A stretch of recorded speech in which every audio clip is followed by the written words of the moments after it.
한국경제TV는 도약하는 한국 증시와 투자자 여러분을 응원합니다.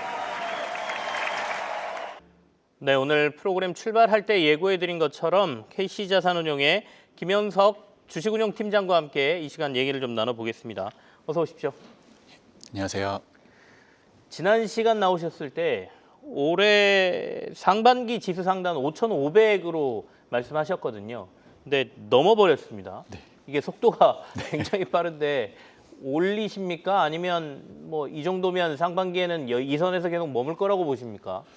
사실 지금 시점에서 네. 이제 지수 상단이 어디까지 갈 거냐를 미리 뭐 정해놓고 대응을 하기보다는 이런 강세장 국면에 올라타 있는 게 더 좋겠다라는 좀 판단을 하고 있습니다. 네.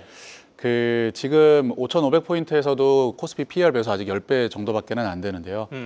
지금 올해 코스피 영업이익 전망이 한 570조 원 정도가 됩니다. 네. 작년 말에 이제 한 420조 원 정도였었으니까 한 35% 증가했는데 지수는 한 30% 오른 거거든요. 그러니까 이익 증가 폭이 지금 더 빠른 상황이고요. 지금 이런 이제 지수 강세나 이익 전망 상향이 이제 계속 이루어지고 있다 보니까 뭐 여의도 증권가에서는 올해 코스피 밴드를 뭐 한 6,500포인트 혹은 7,500포인트 이렇게까지 보는 시각들도 이제 좀 등장을 하고 있습니다. 네. 그래서 결국은 어디까지 갈지보다는 그 방향성을 좀 보고 저희 내부적으로는 올해 한 2분기 정도까지는 강세장이 지속될 것으로 예상을 하고 있습니다. 특히 이 메모리 이 사이클이요. 메모리 가격이 계속해서 오르고 있고 이제 삼성전자와 하이닉스의 이익 전망이 오르고 있고 네. 그러면서 이제 코스피로 자금이 유입이 되고 지수가 상승하는 그런 패턴을 계속 보이고 있어서 지금 현 시점에서는 이런 상승 구간에 올라타고 있자라는 그런 판단을 좀 가지고 있습니다. 과거에 한국 네. 코스피 지수는 한 번도 이렇게 아름다운 우상향 곡선을 그린 적이 없습니다. 항상 계단식으로 상승을 해왔었고요. 이제 과거에 한 3번 정도 그런 강세장이 있었습니다. 그리고 지금이 한 4번째 강세장으로 좀 판단을 하고 있는데 과거 강세장에서 적게는 뭐 4배, 많게는 8배까지도 지수가 상승했었던 그런 경험이 있습니다. 그래서 물론 지금의 이 코스피 상승이 어디까지 그만큼 또 될 거냐에 대한 부분보다는 일단은 이런 상승 구간에 올라타고 있자 그렇게 좀 판단을 내리고 있습니다. 그러면 상승장은 끝나지 않았다가 예. 이제 정확한 팩트인 거고 예. 이게 도대체 얼마나 갈 것이냐는 사실 판단이 좀 불가하다. 그런데 이익은 계속 늘고 있으니 기업들에 예. 이 상승장이 좀 타가자는 거고 그 핵심은 아까 메모리 말씀을 하셨으니까 반도체인 것 같다. 예. 이렇게 정리를 하면 되겠네요. 네. 근데 이렇게 시장이 가고 빠르게 오르니까 일반 투자자들도 어렵지만 펀드 매니저들도 좀 어렵다라는 얘기를 계속 하시거든요. 예. 아니 오르니까 좋은 거 아닙니까? 뭐가 그렇게 어려우십니까? 일단은 시장 지수가 워낙에 빠르게 상승을 하다 보니까 그 시장 지수 이상의 이런 초과 성과를 내기가 쉽지 않다. 그 부분을 조금 말씀을 드리고요. 지금 한국 주식시장의 이 유동성이 굉장히 많이 늘어난 상태입니다. 네. 개인 투자자의 예탁금이 지금 1월 말 기준으로 100조 원을 초과를 한 상태인데 이게 지금 작년 여름쯤에 70조 원이 되지가 않았었거든요. 굉장히 빠르게 증가를 했고 그만큼 이 시장의 변동성도 커진 상황입니다. 그래서 이제 시장이 조정이 발생을 할 때 이 조정이 일시적인 것인가 혹은 이 추세적인 하락의 시작인가 그 부분에 대한 판단을 요구받는 부분들이 과거에 비해서 상당히 좀 어려워졌다. 그렇게 좀 말씀을 드릴 수 있을 것 같습니다. 얼마 전까지만 해도 코스닥이 코스피보다 훨씬 좋은 모습이었는데 최근 들어서 다시 코스닥이 좀 주춤하고 오늘도 이제 코스피는 상승부를 좀 켜고 있지만 코스닥은 1%대 하락세거든요. 코스닥은 어떻게 보고 계십니까? 코스닥이 이제 지난 거의 2년 가까운 기간 동안 네. 코스피 대비해서 계속 눌려 있는 그런 상태입니다. 이제 그러다 보니까 정부에서도 이 코스닥 시장을 부양하기 위한 그런 움직임들이 좀 나타나고 있고요. 그중 이제 한 가지가 3월에 이 기업 성장 집합 투자 기구 BDC라고 하는데 이런 일종의 공모형 펀드입니다. 네. 그 펀드 제도를 이제 출시를 하고 이런 대형 자산운용사들이 이런 상품 출시를 지금 검토하는 과정에 있습니다.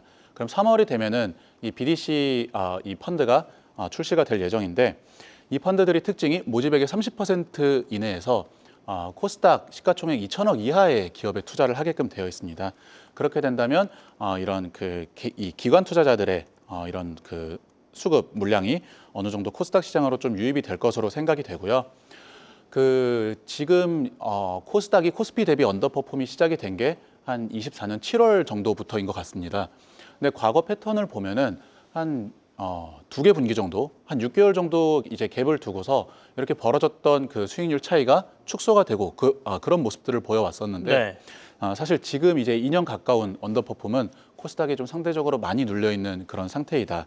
그래서 이런 정책적인 좀 모멘텀이 지원이 된다면 이런 한국 코스닥 시장에 어느 정도 좀 반등도 혹은 이런 그 상대적인 이 언더퍼폼을 메꾸는 그런 움직임도 있을 수 있겠다. 그런 생각을 좀 가지고 있습니다.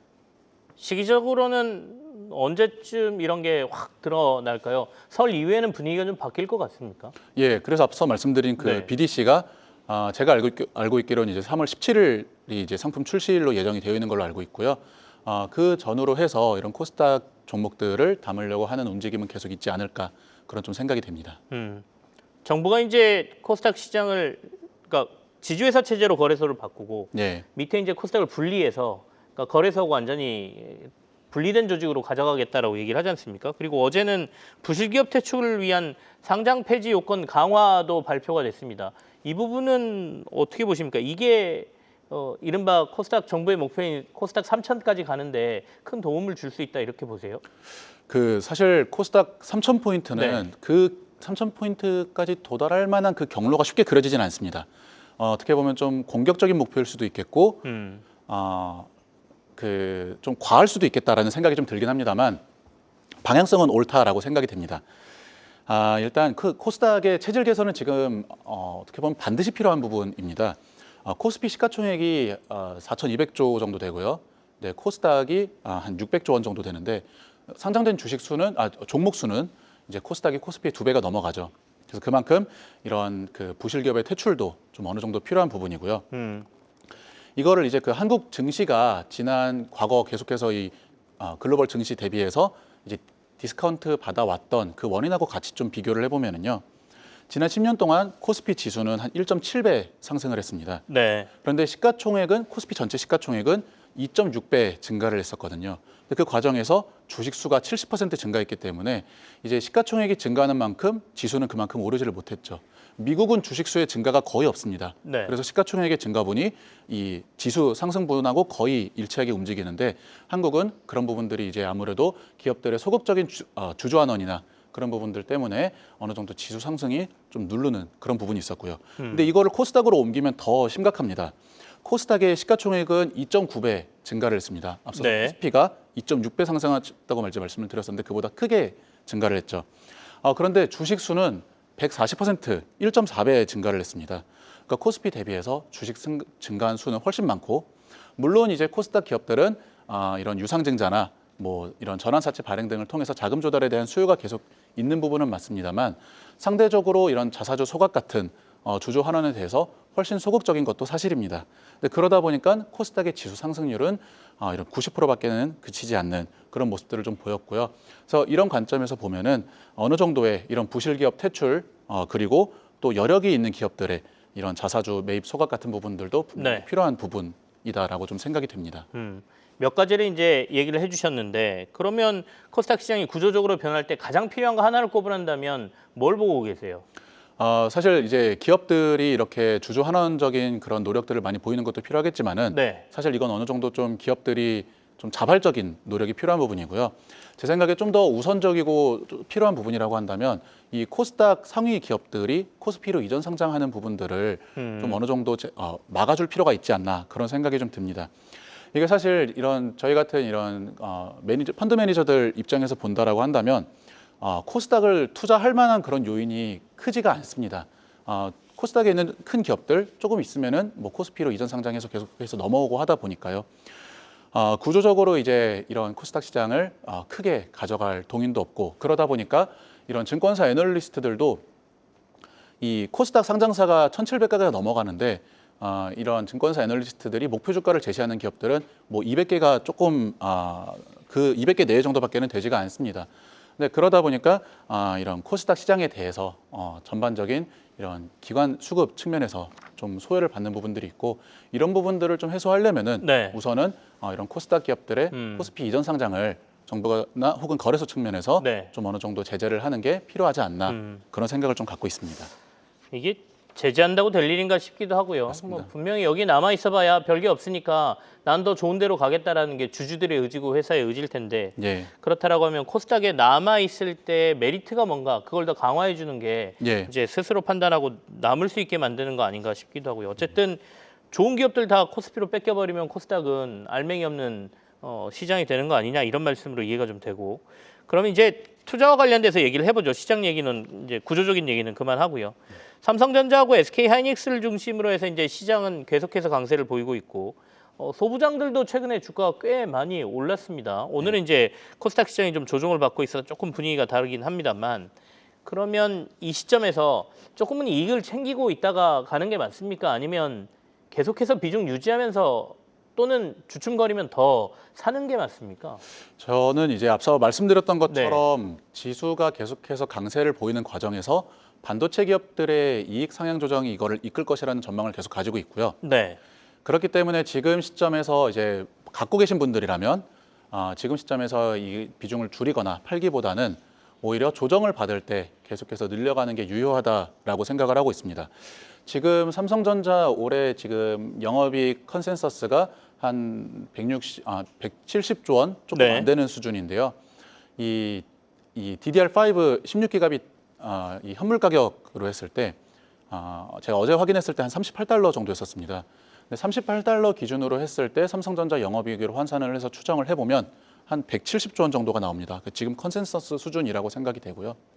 그렇기 때문에 메모리 가격이 이제 계속해서 상승을 보인다면 이제 삼성전자 하이닉스 영업이익 전망치도 계속해서 높아질 여지가 있다라고 생각이 됩니다. 그래서 메모리 가격 상승 기조가 이어지는 동안에는 계속해서 이 삼성전자와 이런 반도체 기업들의 주가 방향성도 꺾이지 않을 것이다. 그렇게 판단을 하고 있고요. 메모리 가격이 작년 3분기부터 이제 상승을 시작을 했습니다. 네. 근데 이제 보통 메모리 사이클에서 이제 가격이 반등을 시작하면은 한 1년에서 2년 정도는 그 강세 흐름을 보입니다. 그래서 적어도 보수적으로 봐도 올해 2분기까지는 이런 메모리 가격 강세가 가능하다. 그런 판단을 좀 가지고 있고요. 뭐 그렇게 메모리 가격이 계속해서 상향 조정된다면 삼성전자 이익 전망도 계속해서 높아지고 그런 부분들이 이제 주가에도 영향을 줄 수 있겠다. 근데 다만 이제 단기간에 워낙에 많이 오르다 보니까 조정을 받을 때도 변동성이 좀 크게 나타나는 모습들을 보입니다. 그래서 조정 받을 때 비중을 늘려가자 그런 판단을 좀 가지고 있습니다. 반도체 쪽은 차익 실현보다는 조정이 나오면 도리어 비중을 늘려가는 전략이 더 맞겠다. 네. 이익 추정치가 지금 계속 올라가고 있기 때문에 이걸 근거로 제시를 하셨고요. 근데 나는 반도체는 이제 어느 정도 포트에 굉장히 많아. 반도체가 좀 주춤거릴 때 최근에 보니까 이제 유통주도 좀 올랐고요. 호텔 내수주들도 꽤 주목을 받았거든요. 그런 관점에서 보완할 만한 섹터나 업종은 어디로 보고 계십니까? 그 최근에 이제 이런 수급 빈집 채우기 움직임이 좀 계속해서 나타나고 있습니다. 네. 이런 내수 호텔주들 같은 경우에도 그 같은 맥락에 있다라고 생각이 되고요. 근데 다만 이제 좀 기업별로 업종별로 좀 선별적으로 봐야겠다라는 생각이 듭니다. 그 사실 내수 소비, 한국 내수 소비가 올해 이제 경제 성장률은 한 1.9% 정도로 높아지고 있는데 민간 소비 성장률은 1.7%로 여전히 그렇게 좋아 보이지는 않습니다. 그런데 이 내수 소비 같은 경우에는 이 외국인 관광객들의 유입이라고 하는 또 굉장히 큰 이런 모멘텀이 한 가지가 있고요. 그래서 이런 인바운드 수요 부분에서 수혜를 볼 수 있고 이익 전망의 상향 조정 여력이 있는 그런 기업들 위주로 좀 보면 좋겠다. 그런 생각을 좀 가지고 있습니다. 그 올해 예상 방한 외국인이 한 2천만 명 정도로 예상이 되는데 작년 대비 한 8% 정도 증가하는 숫자로 좀 전망이 되고 있습니다. 그래서 이런 그 내수주도 그러면 한 가지가 될 수가 있겠고요. 개인적으로는 이제 1월에 말씀드렸던 그런 소재 업종 회사들, 네. 석유화학이나 정유주들 이런 회사들도 이런 빈집 채우기 측면에서 좀 좋은 기회가 될 수 있지 않나 그런 생각이 들고 있습니다. 이 중에서도 분명히 이제 PBR 한 배가 안 되는 기업들 다수 있고 또 워낙에 지난 한 2, 3년 동안 설비 증설 사이클이 막혀 있었기 때문에 이제 제한적인 공급 증가 상황에서 수요 성장은 이제 네. 일정 부분 개선이 되고 또 지금 미국 경제 성장, 미국 GDP 성장률이요. 작년 이 애틀랜타 연준에서 발표한 그 GDP 나오 기준으로 했을 때 지금 3.7% 정도 나오고 있습니다. 이제 미국 잠재 성장률이 한 2% 정도니까요.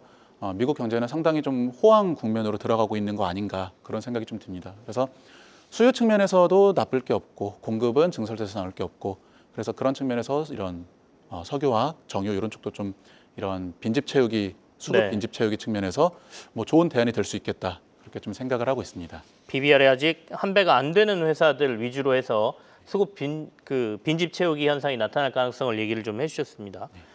최근에 시장에서 이제 금융주, 특히 지주회사 중심으로 주가가 좀 좋거든요. 이거는 상법 개정과 관련된 이슈로 해석하는 게 맞나요? 아니면 이 회사들은 여전히 저평가이기 때문에 올라갈 가능성이 높다 이렇게 보는 게 맞나요? 그 두 가지 다 있다라고 생각이 됩니다. 근데 상법 개정도 물론 당연히 좋은 모멘텀이 될 수 있겠고 특히나 이제 자사주 많이 가지고 있는 증권주에는 그게 더 크게 작용을 하겠습니다만 이런 은행 베이스의 지주회사들 같은 경우에는 올해 이제 정기주주총회 시즌 이제 3월에 이제 곧 도래하지 않습니까? 네.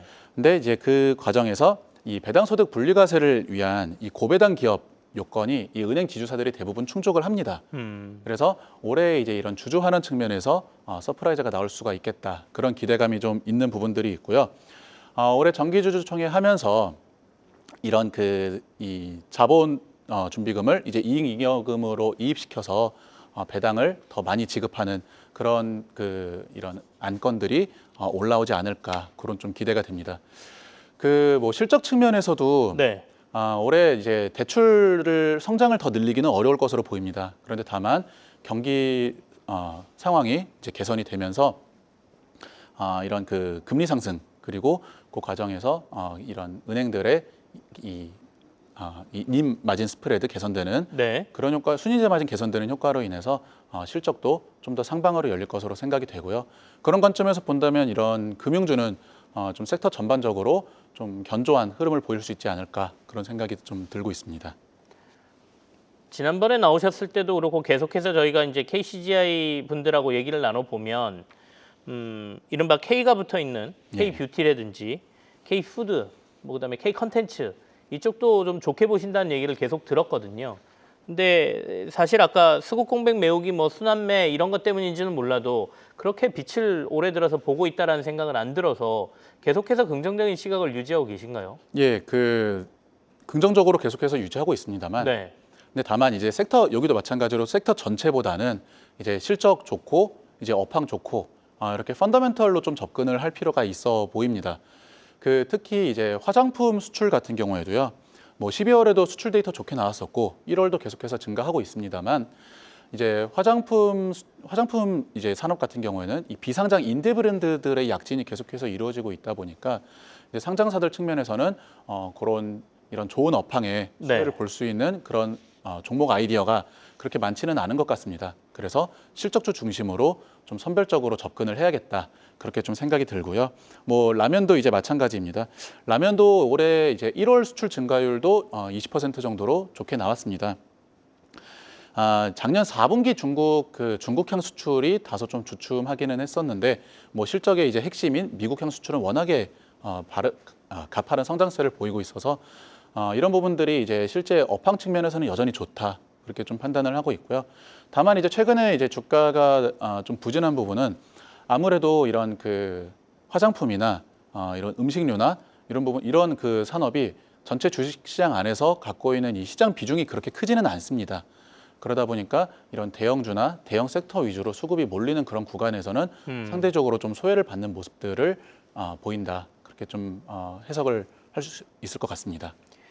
실적 시즌이 이제 거의 마무리가 되는 곳으로 가고 있는데 실적 시즌 끝나고 나서 시장은 그럼 어디에 주목할 거라고 보고 계세요? 이제 실적 시즌 끝나고 나면은 이번 25년도 4분기 실적이 올해의 이제 첫 실적 시즌이고 하다 보니까 아무래도 단순히 4분기 실적의 서프라이즈나 그런 것보다는 그 내용을 통해서 올해 실적에 대한 연간 방향성을 가늠할 수 있는 가늠을 해보는 것이 많이 중요하다고 생각이 됩니다. 그래서 올해 이제 가이던스를 상향 조정하는 회사들 혹은 가이던스가 이제 시장 기대치보다 더 좋게 나오는 그런 회사들을 좀 더 중점적으로 봐야겠다라는 생각을 좀 갖고 있고요. 저희도 이제 실적 시즌 마무리 돼가는 만큼 그런 회사들을 좀 더 집중적으로 발굴을 하고 저희 포트폴리오 이제 리밸런싱하는 과정에 이제 적용을 할 계획입니다. 작년에 이제 시장에서 가장 뜨겁게 달궜던 게 반도체를 빼면 원전하고 방산, 조선 있지 않습니까? 최근에 이제 조선이 좀 조용하거든요. 예. 방산도 이제 앞서도 저희가 잠깐 점검을 했습니다만 수주와 관련돼서 지금 약간 공백이 있기 때문에 주가가 크게 못 달리는 것 같고요. 이쪽은 어떻게 보고 계십니까? 그 조선 방산은 그래도 이제 그 미국에서 방위비 올린다는 그 소식이 나오면서 어느 정도 주가도 좀 움직이고 했었는데 조선은 사실 이제 뭐 한 달 정도 보면은 계속해서 좀 언더퍼폼하고 있는 그런 모습입니다.